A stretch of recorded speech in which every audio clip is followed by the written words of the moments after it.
Happy doldrums of summer out here today. Thought about going to the little old woods. Been filling up my protein feeders, throwing a little Big and J and whatnot in the feeders and getting ready. It's hot today in Georgia. Got a conference call coming up here with my buddies at Outdoor Channel, OSG. Outdoor Sportsman Group. Turning this whole thing around here, but just want to show y'all a little bit around the place where we're going to be trying to chase one down. Georgia bow season comes in September 9th this year, so that's actually pretty early and excited. And riding here in the old bad boy buggy. Now they're called Textron, but look at this mess. If y'all in the food plots, this looks pretty and green, but it's old coffee weed, and if you're from the southeast, you know how aggravating that is. Man, it has overtook this little spot right here. It's a pretty little spot. I actually come in here earlier in the year and I planted me some soybeans, hoping to have a little some good stuff for the deer to eat all summer. But let me tell you, man, this deer, they barely got up and they hammered it and just ate all the beans before it even got up and got to rolling. And right here you'll see perch. That's more redneck blind right there, man. That thing is nice. You can get up there and hang out and relax and show enough chill. It looks like somebody left one of my windows open in there. What in the world? Let me go check that out. But anyway, been working out here and knocking around a little bit, and actually brings me to a good little talking point about deer hunting and stuff. And man, my dad got me into deer hunting when I was 11, 12 years old, and been very blessed to grow up hunting. And when I first started hunting, I had me about, I don't know, my dad, we had about 200-300 acres that we had a chance to hunt. My Uncle Morgan, Mama Waddell had a piece of property back there, grew up hunting in the Booger Bottom, and then my dad and Uncle Morgan had a chance to pick up some lease ground. I'm real fortunate to still get a chance to hunt some of that same ground. We leased it to this day and got a little small hunting club. Got a place over in Harris County I hunt. Man, got some big bucks on it. But I always had a little access to hunt. And then I started working at Realtree and had a chance to kind of hunt some places I only dreamed of through road trips. Now bone collector from those Midwestern states that are absolutely phenomenal. But at the root of where I started my hunting is still where I enjoy the most, and that is the southern states. And as you know, if you hunt the south, it kind of sucks sometimes because you know, to be honest, we just ain't got the deer that Iowa has, the size. Now we're getting some big old deer, some good old nice, you know, we got some 130 to 160 kind of deer, which are big deer. But obviously, you know, heck, there's 3.5-year-old deer in Illinois and Iowa and even Ohio that'll make some of our biggest, more mature bucks. But growing up as a kid, you know, we deer hunted. We hunted what we wanted to. Now this hunting industry has kind of gotten into this thing where, man, what's a deer score and this and that, and you watch the TV shows and Lord, everybody getting on there and talking about how big something is. And I tell you, out of all the hunting personalities, if there's one thing that I'm kind of proud of and probably on the edge of arrogant, is the fact that I feel like I got me a good base to say what I'm about to say. Is the fact that growing up in Georgia and have a chance to hunt where all of our deer contests were big doe and a big buck was on weight, not score, because obviously you didn't even nobody how to even score deer in the early 80s around here in Georgia.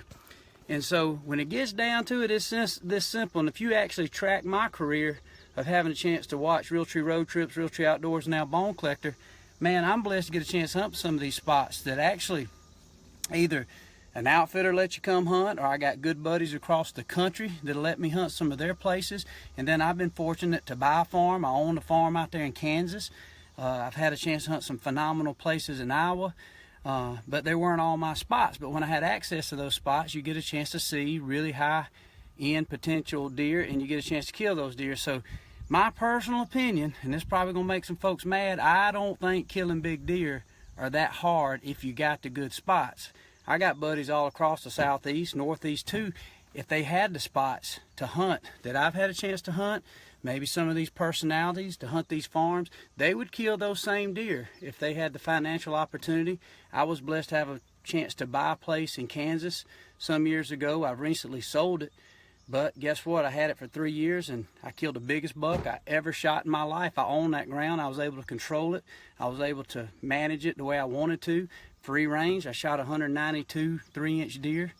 And so when it gets down to it, I just really think that our hunting industry, we got to be really careful about how much emphasis we put on the size of these deer, because all of us don't have that opportunity. I'm all about quality deer. But I think sometimes we get out there and kind of bow our chest up, like, oh, I'm doing this and I'm going to kill this monster. I think we can do it and have fun doing that, but at the same time, I think we got to be careful, because if we get too far off on this tangent, it ain't equal. It ain't equal across the country where other people have a chance to hunt. Some of us have great places. Some of us live in places that we can, can hunt really trophy caliber deer.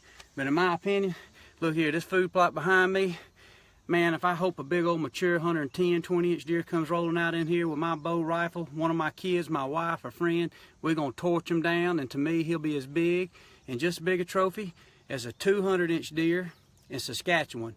So I think if there's one thing I could say when it comes to killing big deer, the one thing I've noticed, because I've had a chance to hunt other people's property, is the number one thing I think you have to be ready for is, if you do get a chance to go, say, hunt Iowa or hunt some of these places like you see, whether it's the Lakoskis or the Drurys or some of the places we get a chance to hunt on Bone Collector, man, be cock-locked ready to rock, man, because what you going to do when that 170-inch deer strolls out there at 50 yards broadsided, he's grunting, tending the doe, and out there broadside about 50, 55 yards.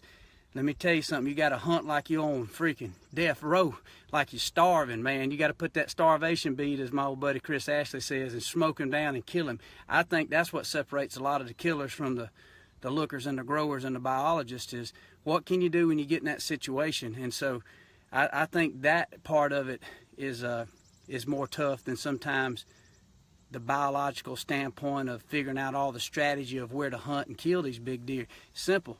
If big deer own that place, you hunt religiously enough and hunt smart enough and just hunt good strategic spots and put your time in, you're going to get lucky enough, guarantee sooner or later you're going to get an opportunity to one of these big bucks. So I think sometimes big buck killing is a little bit overrated, a little bit overpushed. I think it's about the spot. Same with fishing a bass pond. You keep fishing the same bass pond, if it's got 10 pounders in it, sooner or later one's going to hit that old broke back. Sooner or later one's going to hit that frog. One's going to hit that Texas rig. But if a 10-pound bass don't live there, you ain't going to catch him. I ain't never seen Bill Dance and Hank Parker fish in a mud hole where only bluegill live. They fish in a place where big old bass are living. These lakes that have the big bass, that's where you catch them. I just saw that tournament. This high school kids, these high school kids was catching 20 and 25-pound bags on Lake Pickwick on Kentucky Lake. These fish live there. These kids were catching them.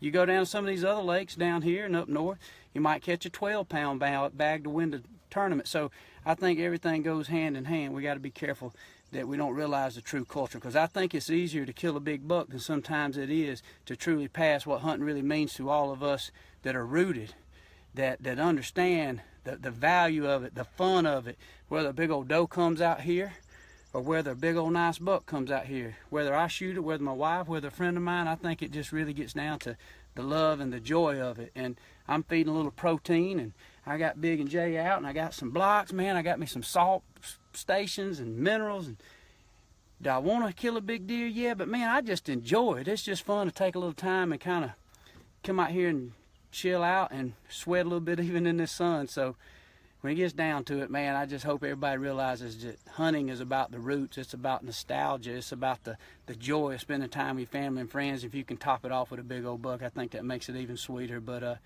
just want to kind of show y'all what I'm up to today and share some of my feelings. And about to jump on a call with my buddies at Outdoor Channel, talking about some new projects and some new things going on. But I hope you guys are having a good summer, man. It won't be long, literally a month or so, and we're going to be up in a tree stand. We're going to be 20 foot high, getting it done, man. So, hope y'all have a great start this week. Hope everything goes well. Hope y'all got some big bucks starting to show up. They're growing. And let's just remember, man, let's go out there and have fun. We all work too hard not to be able to dull our broadheads on what we feel like is a trophy. We work too hard not to get out there and put our tree stands in trees and be able to shoot what we want to. It's the one thing in life that's ours. Good Lord gave it to us, so don't get pushed around by peer pressure. And this year, Let's work hard to bring back hunting like it is. I'm tired of watching these shows, man. Some of these folks, I'm scared they're gonna get hurt on a turkey hunt, man. It looks dangerous and like something's gonna happen. Man, what I love about hunting is everybody can do it. I got little old youngins out here. My little boy, he wasn't 9 years old. He killed one of the biggest bucks we had on our property last year. That ought to tell you something. Everybody can do it. Look at T-Bone. He's a big old boy, man. He can't hardly even get in a tree stand. But you know what? He still managed to kind of muster up some strategy and shoot him a couple big old bucks this year. So when it gets down to it, we all can do it. Man, whether you're a little bit physically impaired or whatever it might be. And look at Nick. He's about mentally impaired. He's killing big bucks. Come on. So you get down to it. Hunts for everybody. Let's celebrate it. Let's have fun with it. Let's make sure everybody enjoys it. We all can do it. Whether we're in shape, out of shape, rich, poor, black, white, Mexican, Chinese. Let's all do it. Let's talk to our politicians about it. Let's celebrate it.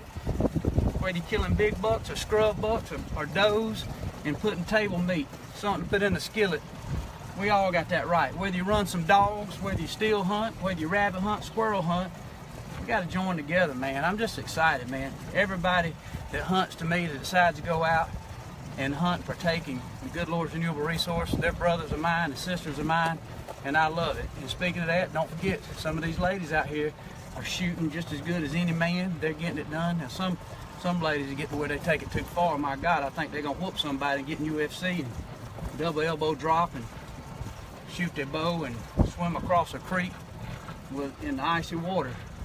We just need to go hunt, man. Have fun. It ain't that hard. It ain't that dangerous. Just come on. Have fun. Get you some of this outdoors right here. I'm signing off right here live on Facebook. Love all you guys, man. Be safe. Have a great summer. Every day of summer just means it's counting down to one day closer we get to go hunt and get after something.